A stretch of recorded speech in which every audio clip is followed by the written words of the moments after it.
November 13th, 2022. Moscow, Idaho. It was the kind of place where everyone knew everyone, a quintessential American college town nestled amidst rolling hills. Life here revolved around the University of Idaho, a vibrant hub of student life, football games, and bustling campus energy. The air was crisp, carrying the scent of pine and the promise of a peaceful autumn. At 1122 King Road, an off-campus house that had become a central gathering spot for friends, lived four bright and ambitious young students. There was Kaylee, a senior with a contagious laugh, ready to graduate early and eager for her next adventure. Her best friend, Madison, another senior, was equally vivacious, inseparable from Kaylee. Then there was Xana, a junior, full of warmth and energy, and her boyfriend, Ethan, a freshman, whose easygoing charm made him instantly likable. They were just kids, full of life and dreams, living out the idyllic college experience. Their last night was, by all accounts, perfectly normal. Kaylee and Madison had spent the evening at a local bar, the Corner Club, laughing and enjoying themselves. Xana and Ethan had been at a fraternity party nearby. All four returned home in the early hours of November 13th, settling in after a typical Saturday night. The house, usually bustling, fell quiet as the students drifted off to sleep, unaware of the horror that was about to unfold. The calm was shattered later that morning. Around noon, a chilling call was placed to 911 from the King Road house, reporting an unconscious person. The tone of the call, initially confused, quickly turned frantic. When Moscow police officers arrived, they were met not with an unconscious student, but with a scene of unimaginable horror. What they discovered inside the seemingly ordinary student house would shake the entire nation to its core. 4 young students stabbed to death in their beds. Amidst the carnage, 2 other roommates, found alive and unharmed. Their survival, a bizarre twist of fate, added an immediate, perplexing layer to the nightmare. They had been home that night, yet were untouched. Their initial confusion, thinking a roommate might have simply passed out from drinking, quickly evaporated into a horrifying realization. They had slept through a massacre, or perhaps the killer had simply chosen to spare them. The peaceful college town instantly transformed into a crime scene. Sirens wailed, police cars swarmed the quiet neighborhood, and frantic parents descended upon Moscow. The lack of any forced entry, any immediate suspect, or a clear motive plunged the entire community into a chilling grip of fear. Who could commit such a monstrous act in their sleepy town, and why? The horrifying questions echoed through the stunned silence as Moscow, Idaho, officially began its nightmare. The initial shock in Moscow, Idaho quickly gave way to a suffocating wave of fear and profound confusion. 4 vibrant young lives extinguished in their own beds, in a town where violent crime was virtually unheard of. The crime scene itself was horrifying. Each victim had been stabbed multiple times. What baffled investigators immediately was the unsettling lack of forced entry. No broken windows, no splintered doors. It was as if the killer had simply walked in, suggesting either an unlocked door or, terrifyingly, someone known to the victims. The first weeks of the investigation were a grueling, frustrating marathon. Moscow, a small police department unaccustomed to such a monstrous scale of violence, was quickly overwhelmed. Help poured in from state and federal agencies, but leads were scarce. Thousands of tips flooded the hotline, each one followed up, each one leading nowhere. The community was gripped by a chilling paranoia. Every stranger seemed suspicious, every neighbor a potential threat. Who could commit such an act? And why did they vanish without a trace? Amidst the chaos and mounting public pressure, a crucial piece of evidence began to emerge from the painstaking review of surveillance footage: a white Hyundai Elantra. This specific vehicle was seen in the vicinity of the King Road house in the early morning hours of November 13th, around the time the murders likely occurred. Police quickly issued a public plea, turning every white Elantra owner into either a potential suspect or a vital witness. The nationwide hunt for this specific car began, transforming a common sedan into a chilling symbol of the unseen killer. Investigators also began the meticulous process of piecing together the movements of the victims and anyone near the crime scene using cell phone data. Tracing calls, texts, and location pings from the early hours of that Sunday became a digital needle-in-a-haystack search, hoping to find a pattern, a connection, anything that would point to a perpetrator. It was a slow, agonizing process, but in this digital age, every device left a trail, no matter how faint. And then there was the silent, unseen evidence that would ultimately prove to be the most critical: DNA. Though not immediately publicized in detail, subtle hints emerged that forensic teams had recovered biological evidence from the crime scene. This wasn't just about fingerprints or eyewitness accounts anymore. It was about the silent, invisible markers left behind by a killer who thought they had escaped. This painstaking DNA analysis, combined with the tireless search for that elusive white Elantra, became the twin pillars of the investigation, slowly, relentlessly, narrowing the vast darkness towards a single, chilling truth. The phantom killer was out there, but the digital threads and microscopic clues were quietly, inexorably pulling him into the light. Amidst the chaos of the investigation and the public's desperate need for answers, a chilling detail began to emerge, a fragmented glimpse of the sheer horror inside 1122 Kaylee. It came from Dylan Morrison, the two roommates who survived that night, miraculously untouched. Her testimony, though initially delayed and shrouded in confusion, would eventually paint the first terrifying portrait of the killer. Dylan's account was harrowing. She had woken up multiple times during the night, disturbed by what she later described as crying and other noises. Each time she tried to make sense of it, thinking it was just the usual sounds of housemates returning home and socializing. But around 4:17 a.m., a sound that pierced the muffled normalcy, she heard what sounded like a cry, and then a male voice saying something like, "It's okay, I'm going to help you." This was followed by more crying. The most chilling moment came next. Around 4:20 a.m., Dylan opened the bedroom door and saw a figure walking past her. It was a man, dressed in black clothing, with a mask or balaclava covering his face. He was tall, and she described him as having bushy eyebrows. He walked past her door, towards the back sliding door of the house. For a terrifying, frozen moment, their eyes met. Dylan, paralyzed by an instinctual primal fear, simply stood there, utterly unable to move or scream. She watched him leave through the sliding door. Overwhelmed, she retreated into her room and locked the door.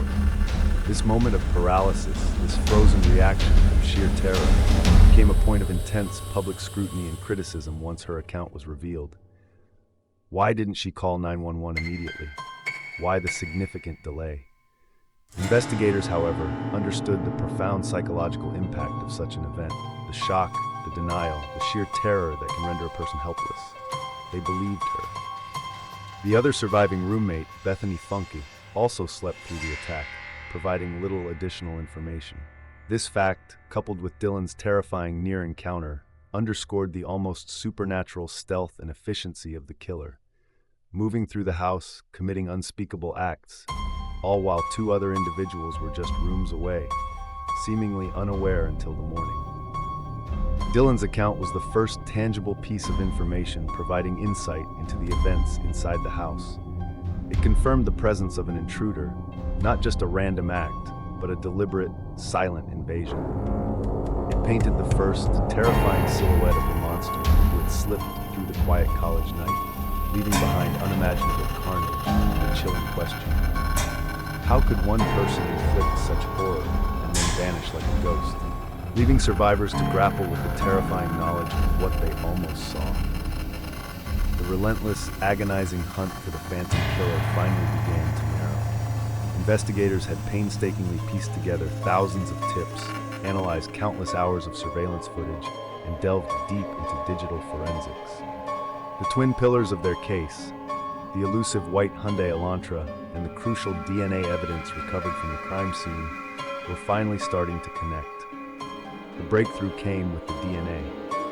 Forensic analysis of a single-minute piece of evidence left at the King Road house yielded a DNA profile. This profile was then cross-referenced with public genealogy databases. The search eventually led to a family in Pennsylvania, and from there, to a chilling realization.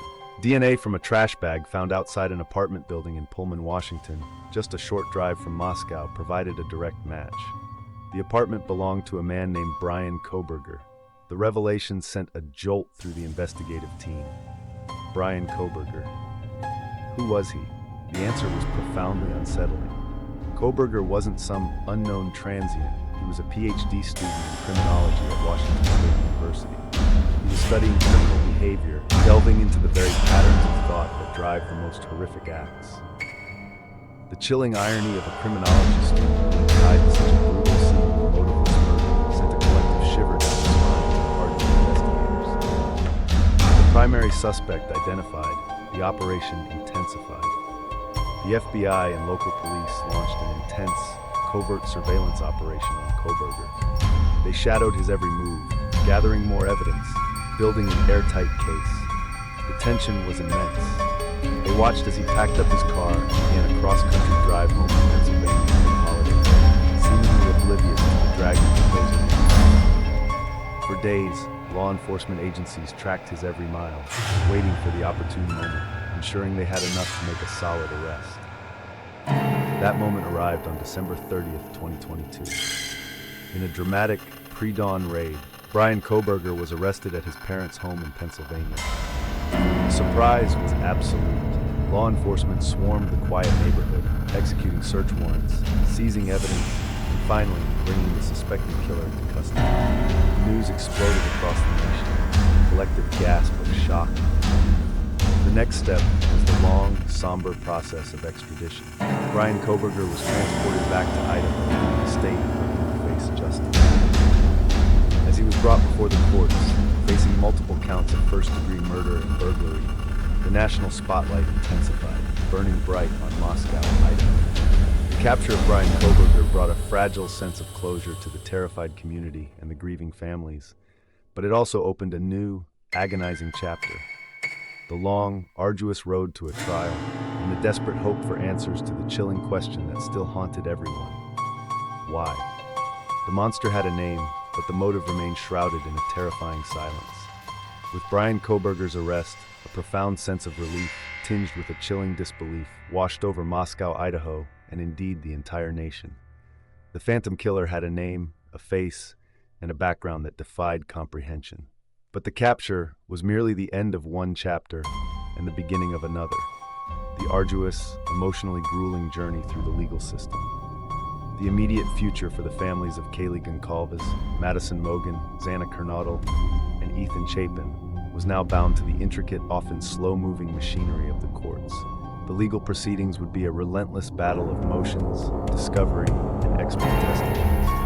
The prosecution, armed with the DNA evidence and the chilling account of Dylan Mortensen, would work tirelessly to build an undeniable case.